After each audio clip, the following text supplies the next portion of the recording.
Hey, I'm Matt Gleb. Welcome to this episode on Must Increase.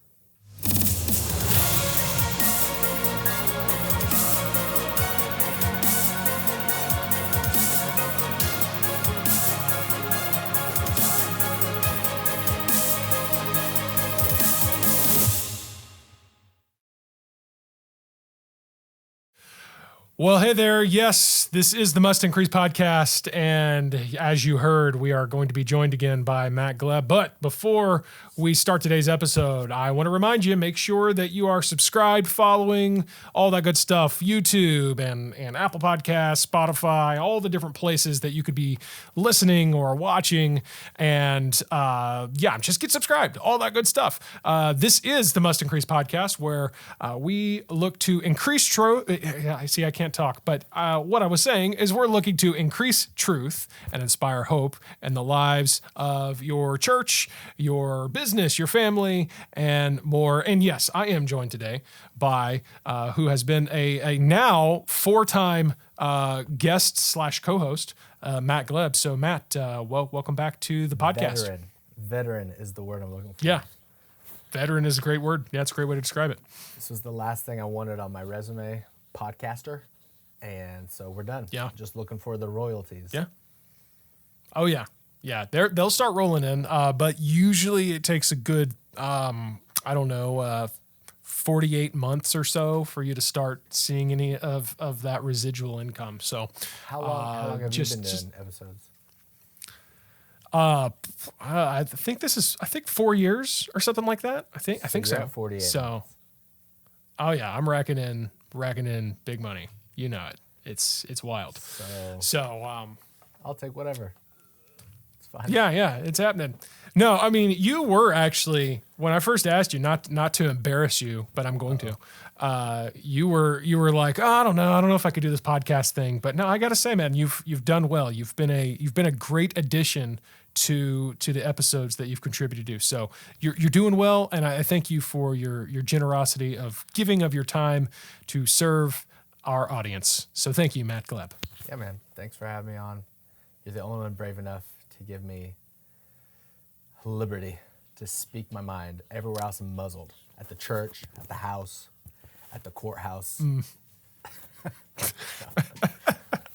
Well, we're not canceling people here on Must Increase, man. You're free to speak. So freedom of speech, us, Elon Musk, we're all into this freedom of speech thing. So yeah. Hey, thankfully he put my Twitter page back up.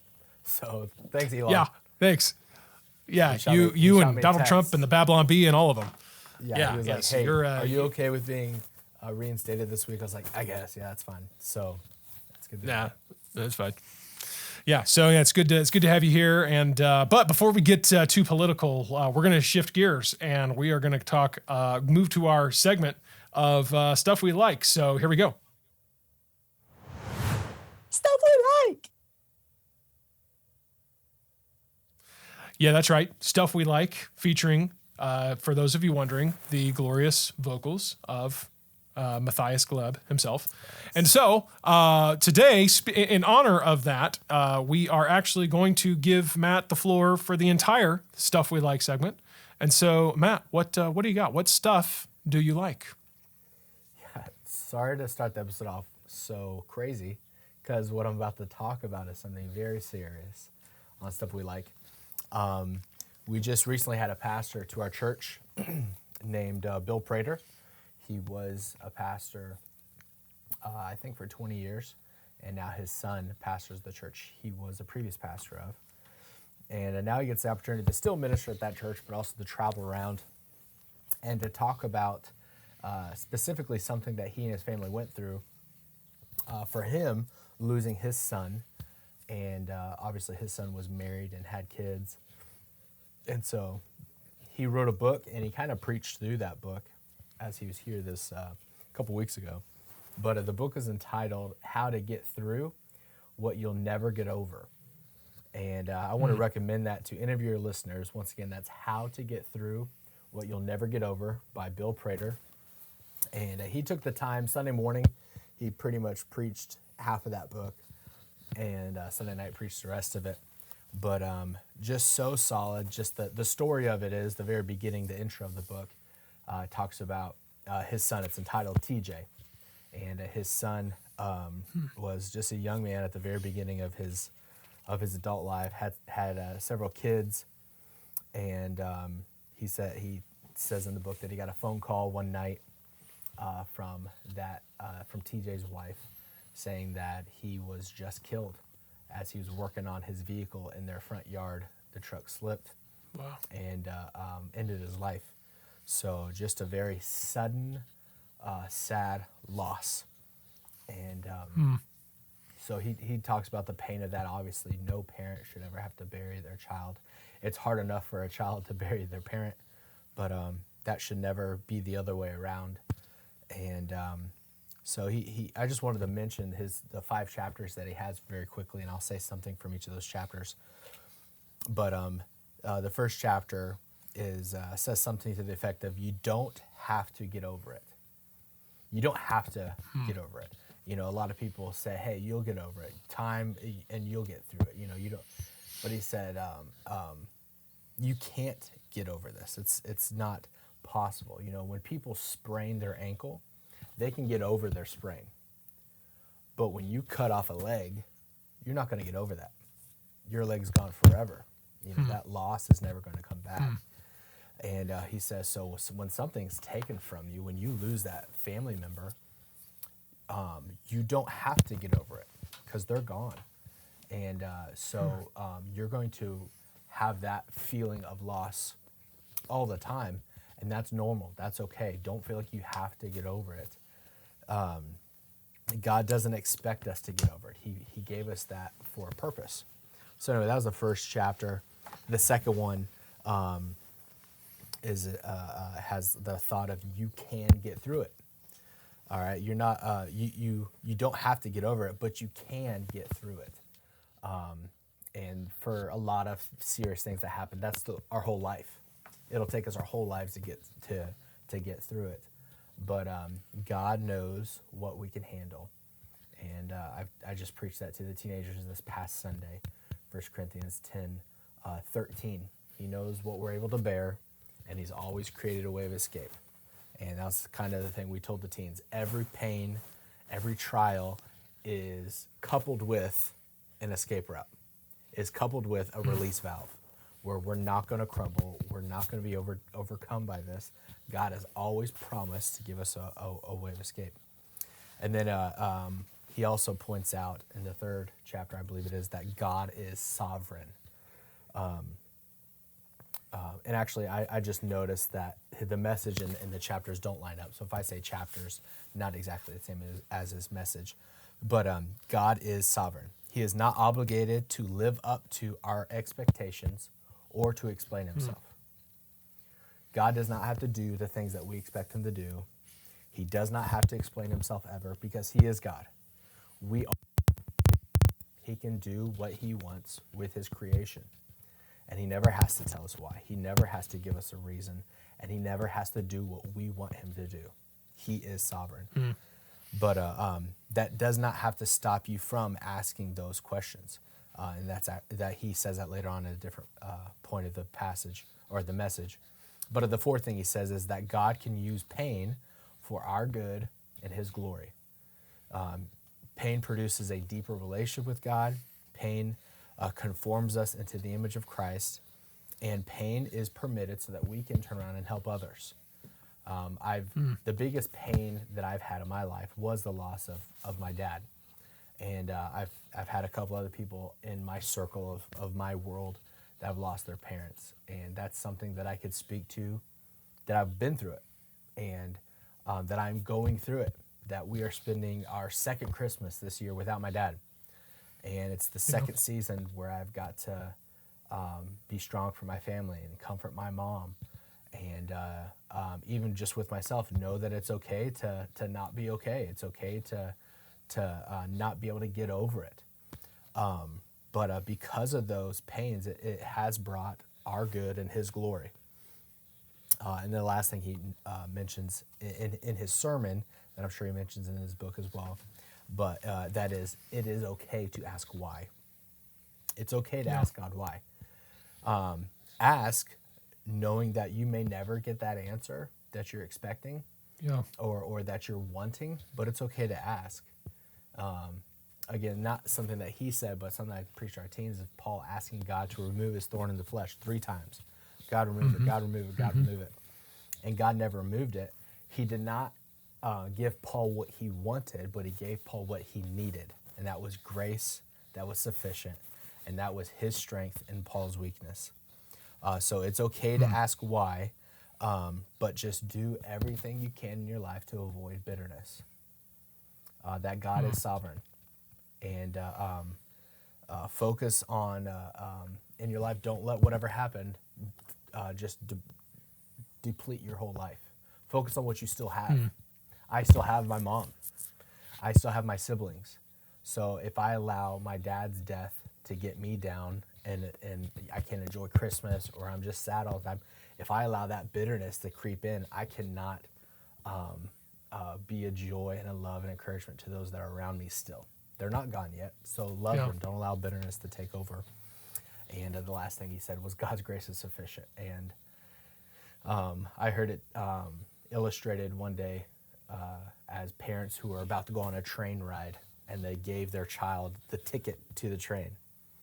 And the kid said, "Why do I have to carry this around?" They said, "Well, you don't need it yet, but you're going to need it later." So they go to get the car. The kid's like, "I got the ticket." "Well, you don't need the ticket yet.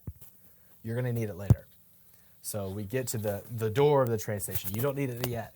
But when you finally get into the train and you took your seat and the guy came down and asked for your ticket, okay, now you're going to need to hand over your ticket.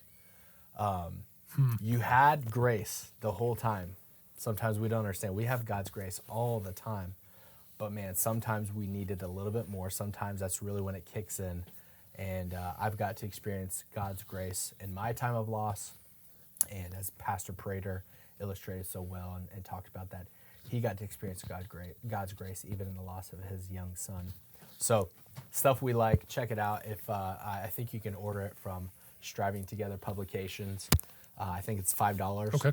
I would encourage everybody to buy a copy for your loved one who's maybe going through something, or buy it for yourself, knowing that one day it's coming. We're all going to have pain. We're all going to have loss. If you're not in it right now, you're going to be, or you have been. So it's kind of a resource for everybody. Yeah, well, I'm glad you took the time to kind of share that, break that down, because, around the time that this episode is going to be released, we are into kind of the Christmas season, and that is, the most wonderful time of year, sure, but it's for those who have had any type of loss. And of course, in the case of yourself, Matt, with your dad, and then in the case of Pastor Prater, the author of this book, with his son, we're referring to death. But there's other types of loss out there as well that people have to think about. Maybe some type of relationship that ended. A split up, a divorce, something like that. A lot of times, that is when people have to kind of reconcile with that, and they remember that and kind of remember the pain of things are different. And so another thing I thought of too, because you kind of talk about bitterness. I think this could also be applied to people that, in the past, they've experienced some type of maybe abuse. Not necessarily, could be physical abuse, but maybe some type of emotional abuse or verbal abuse from somebody. It's just kind of like all of that can really, why would God let me go through that? Why would he let me endure that? And something I really like, and something that honestly, I don't know. And how I was taught, if you will. You talk about the sovereignty of God. That was one of the points that he made. And something that, I don't know, I just kind of remember from a lot of what I was taught growing up and whatnot, what leaned a lot into that. Yes, God is sovereign, and it's true. And he has the right to do or to allow whatever with no explanation. But what I remember being taught was, don't you dare ever, because of that, don't you dare ever question God and ask him why. But that couldn't be further from the truth. All you got to do is take a look at the book of Job, and you see all that Job went through and how Job did. The bulk of the book is Job questioning what is going on. But it says throughout the book of Job, and all of this, Job sinned not. He did not sin. Never one time was Job. Now, God has his moment with Job where he does say, hey, I'm God and I don't have to explain myself. But never one time does God look at Job and say, you have sinned, you have done wrong. And in other words, God's big enough, I've heard it put this way, God's big enough to handle your questions. He's big enough to handle your temper tantrum. There's nothing wrong with you questioning and wondering why. But you have to, again, on the flip side, like you said, rest in the sovereignty of God and know there may never be an answer, or if I do get an answer of why, it may not be for a while. And so, I think that's a good reminder as we head into kind of like this season and stuff. What's that? Yeah, just a final layer of that. Like you used Job. I believe Pastor Purdy used the example of David. He said, you can't read Psalms without saying lots of questions from David. How long, God? Where are you, God? Oh, yeah. Why didn't you do, and David is the man after God's own heart. And so Psalms is filled with those questions. And again, just to throw this out there, it allows us to pour our hearts out to God. It allowed David to get in a deep relationship, worship of God. But the dangerous part is persistently demanding an answer. That's the dangerous part. Yep. Persistently demanding an answer. When you got to just rest in his grace. And something else just to throw out there very quickly is you better nail down the truth you know about God. And you got to nail that down before tragedy strikes, before there are times of loss. Because if you don't, everything that you've ever known is going to be put up for question. You're going to put it on, you think of a detective who has this board and they're trying to figure out where the murder is. Everything you've ever thought to be true is going to be up there on the board and saying, okay, is this real? Does God love me? Is his word true? Did he truly die for me? And you're going to put everything up there that you question. So get everything you know nailed down in your heart and mind right now through God's word. And so when tragedy does strike, you can lean on that truth. And yes, you'll have questions, but you're able to, your feelings will fluctuate, but his truth won't. So get that settled. Anyway. Yeah. Well, again, I think a little bit different than the type of content we're usually going to cover here, but I think really timely for those who might be, again, this is the time of year where that, if nothing else, you remember that loss that you may have experienced, the death of a family member, whatever it may be. And so I'm glad you brought that here as the stuff we like. And like I said, I'm not going to share anything for stuff we like because I wanted you to have as much time there to go over that because I do think it's such a powerful, thought that you shared there. And we're going to skip over the questions as well. However, we are now going to kind of shift again, and we're going to continue the topic that we started to discuss last time. And last time we really highlighted kind of the problems, if you will, that come that are kind of coming from this generation, but it's not isolated, like we said, to just one generation. So really, it's just the problem that all generations, all people have with being addicted to their screens and to their phones and to technology. And I was talking about kind of these three layers of that, where there's distraction, detraction, and then destruction. And as far as how that, again, I talked about a little bit how that plays out, but I did want to emphasize this as well. That can play out in any capacity of your life, not just your screens and technology in particular.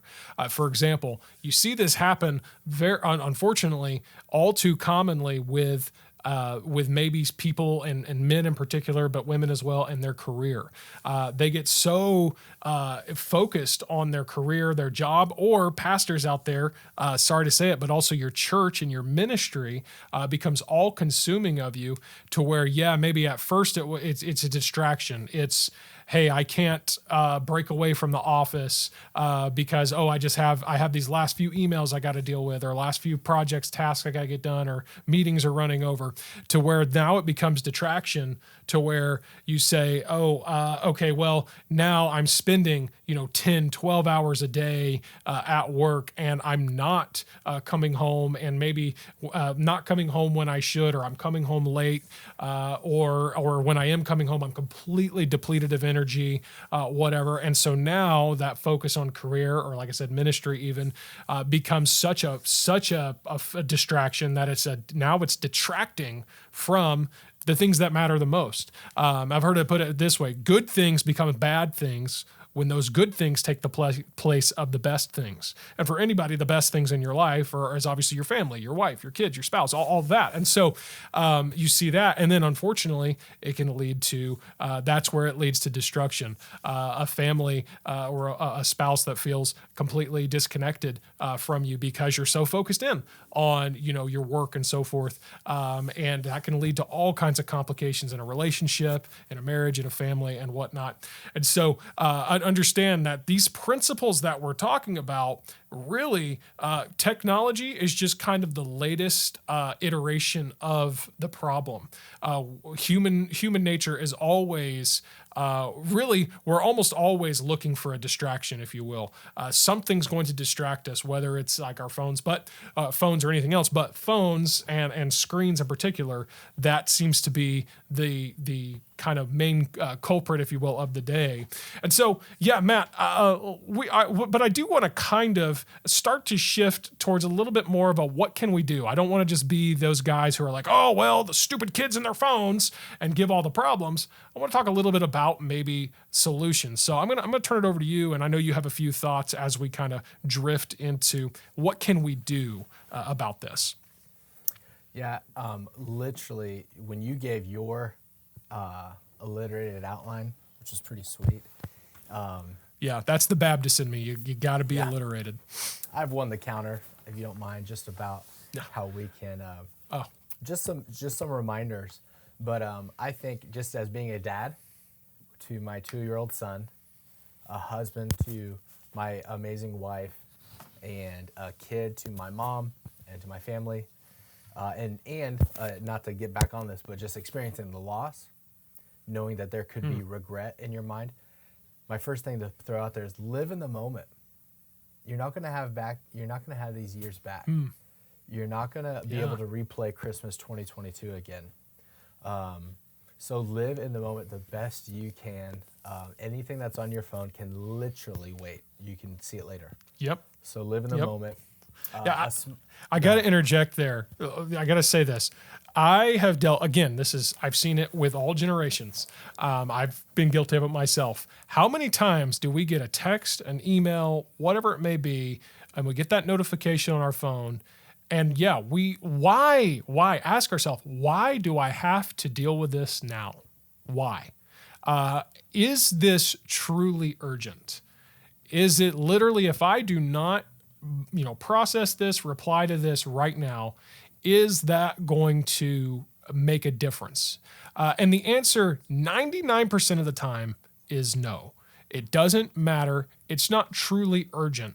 I think there's value to having a sense of urgency about certain things, but we've made so many things urgent to where it's almost like, hey, if you've ever watched The Office, they've got urgent memos, but they talk about how Michael Scott always sends out memos marked as urgent. So then they have to have this tier of urgent 1, urgent 2, urgent 3. And so it's a funny moment that illustrates that when everything's urgent, nothing is. And so, if you think that, oh no, it's something I have to get back to now, ask yourself, is it really? Because your answer is probably not. And so I have to interject there about being present. Your phone can be in the other room. Your notifications can be turned off to where you can't hear it, all that stuff, and it's going to be fine. So anyways, Matt, sorry to interrupt your thought, but I had to interject that. No, that's great. Live in the moment. And this is a small thing that I think goes a long way for people, is look people in the eye. Your phone may go off in front of them. A lot of guys have the Apple Watches, and the guys on my campus who do, it's very nice that they can just look at it real quick. But if we're in the middle of the conversation and they look down, I just stop talking because I know they're looking at their phone, and I'm going to get and they have no idea what I just said. So live in the moment, and so coupled with that, look people in the eye. And man, I've lost a lot of respect for people because they just won't listen, and we're just trying to have a conversation, and you're not even gonna look at me. The flip side of that is true. When you can give some of your total comprehension, and you're right in front of them, and you're not turning your body away from them, but you're giving them everything you have at that time. It goes a long way for people. Lets them know that you love them, that you care for them, and that you matter. So I don't know if you want to input anything there. Yeah, I have to say, I do. I have the Apple Watch. I do like the Apple Watch. I love having the smartwatch, whatever, for multiple reasons. It's got a lot of good functionality. But I do remember that when I first got, a smartwatch that would notify me whenever I got, text or whatever. I remember it was like the first couple days I was wearing it. I'm sitting there and I'm having a meeting with someone at my desk, and I just at my phone, it kept buzzing. I mean, I had everything pushing to it. I had messages and emails and everything. And it's just, my wrist is buzzing. So it's just a natural reaction to look at it. And the guy finally said, because he thought I was checking my watch of like, hey, because this is before they were kind of mainstream. So he thought I'm just checking the time. And he finally said, do you have somewhere to be? Like, is this meeting running too long? I was so embarrassed because, and so now I really have. First of all, and I've talked about this before, but I will interject this, turn your notifications off. You do not need, that's another question to ask. Do I need to deal with this now? Probably not.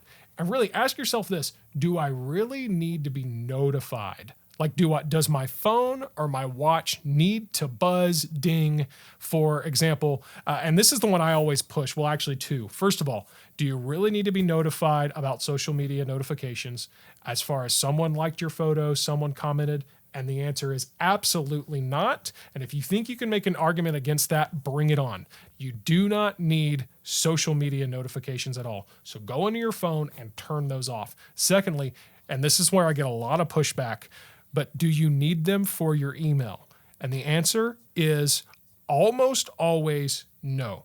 You do not need to be getting emails pushed to you in real time whenever they're sent. Your email inbox can be checked periodically throughout the day, and you do not have to in real time. If anybody out there expects you to reply in real time to an email, I don't want to have a personal nor professional relationship with that person, because that is not how it's designed to work. That's never how it was intended to work. And so I always get pushback on that one in particular, but you don't need to get those notifications, because yes, there's something about whether it's a phone, getting notifications on the phone, or getting notifications on your watch, smart device, whatever it is, reducing those notifications. And then if you do, like I said, I'm still going to get text notifications on my watch, but I've had to train myself. Like if I'm in a conversation with somebody, it can buzz and buzz and buzz. Like I literally, as I'm talking, it just buzzed. But I've trained myself to, nope, I'm not going to look at that because we're in a conversation. And yeah, so this idea in general about eye contact is so good, because I was having a conversation with someone the other day, and I found myself, when we're in conversation, a lot of times, we maybe look away to think, while we're talking, or whatever, because there does come a point where, locked in, creepy eye contact can get a little uncomfortable. But I kind of caught myself. I felt like I was maybe looking away too much. And so I said, no.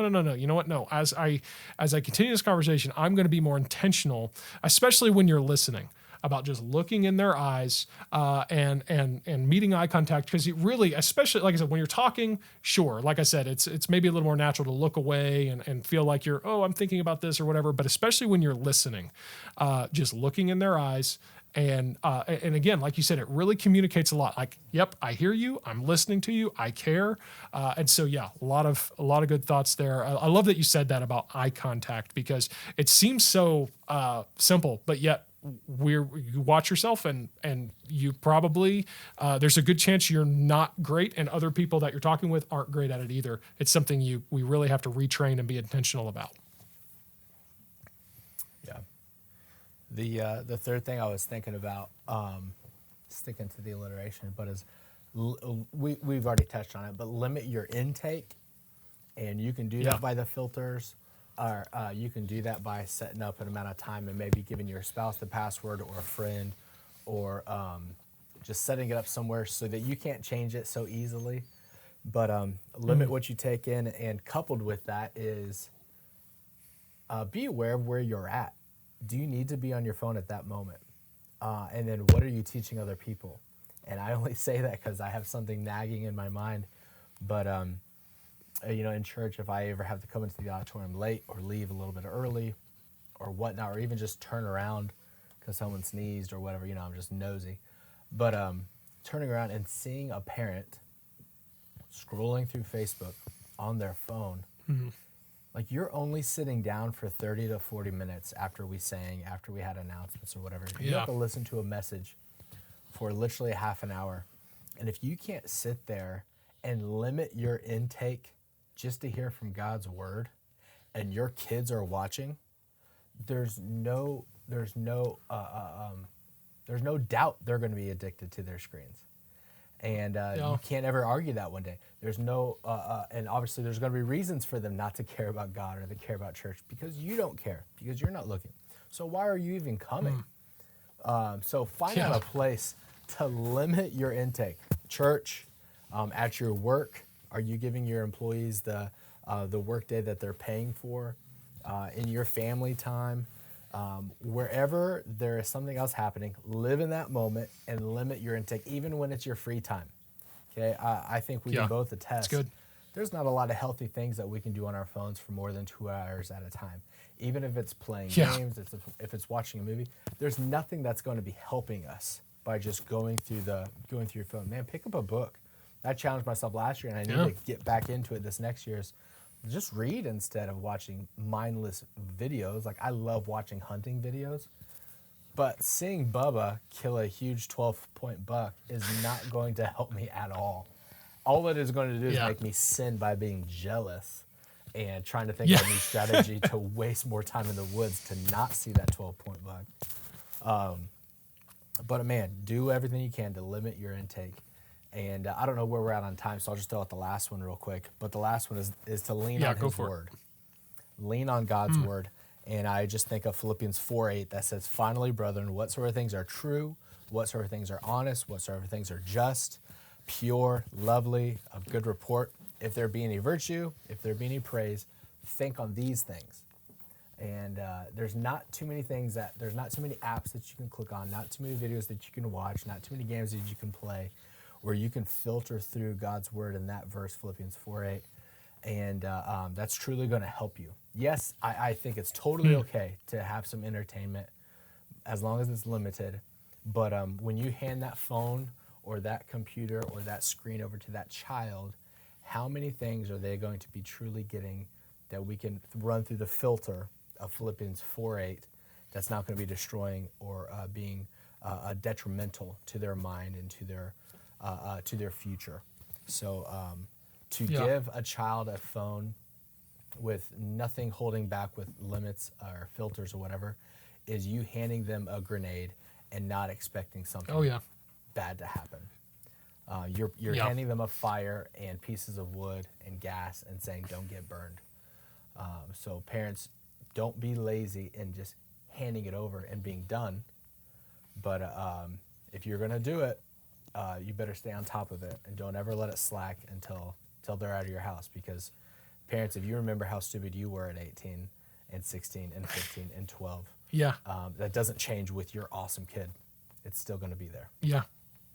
Yeah. And I mean, I would go as far to say, and this is going to upset, as particularly the teenagers out there, but really, does your kid need a phone, first of all, and when do they need a phone? I mean, it's not for me to make that call for other parents, if you will. But, these kids that are getting phones and iPads and maybe, I guess iPod's not really a thing anymore, but they're getting handed these devices, these tablets, in particular, it's typically tablets, as young as like age 3, as far as like they are given a designated device for them. I don't know. I mean, like I said, don't get me wrong. Like my daughter, she's 5. Sometimes she wants to, watch a show on the iPad or play a game on it. Like, it's not like she never does, but I don't know. I'm just like, man, really handing a device over to a kid that young, even if you can lock it down, why? Really ask yourself, do I really need to be doing that? And yeah, Matt, like you said, even if they are of age, because look, I get it. When my daughter gets to be of the age where maybe she's, on sports teams and traveling and, or anything like that, or going to youth activities, look, I'm going to want to be able to keep track of her with a phone. I know that, not just for convenience, but for safety and security. I see the value in that. But like you said, for you to hand a device to a young person that's completely unfiltered and has no parental controls on it at all, that is not only dumb, it's incredibly irresponsible, and you have no excuse because, like we said in the last episode, this is built into iPhones in particular now. iPhones, iPads, they literally have parental controls built in, and they're actually really good. And so all you got to do is go into the settings app and play around a little bit. It's not hard to figure out. You can block adult content. You can put time restrictions. You can even block certain types of apps from being downloaded. You can go as far as block the internet altogether to where they can't even get on. And if you have to at least look into this stuff, it's not hard to figure out. And then I'm going to say this for as we round out this episode here, I'm going to give a challenge to parents and adults as far as their phone. As far as talking about this idea of really all of it, but in particular, your one of your points there about not letting yourself, like I said, get distracted or whatever, is I really ask the question, like, if it's a problem to you, if it's becoming a distraction, something that, for example, I'm really scrolling social media all the time. I ask the question, why not consider deleting those apps from your phone? I'm not saying abandon social media, get off social media, but you know what? You can access the big three: Instagram, Facebook, Twitter. You can access all of those through a web browser. And as far as scrolling and checking. So why do you really need the app? You could delete the app from your phone. And if you really get the urge to check it, well, at least now there's that extra step of going to your web browser or logging in.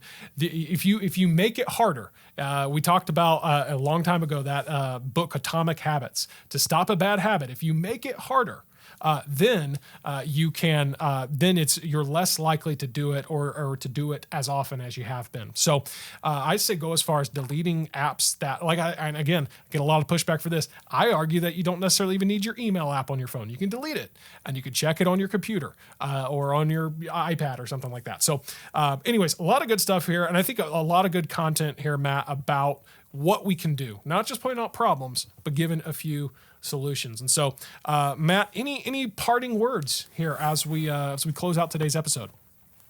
Yeah, if like you said, I'm kind of keep honing in on parents, but hey, parents, it's a battle worth fighting, because I've been on the flip side of seeing how some lives have been destroyed, mingled, messed up.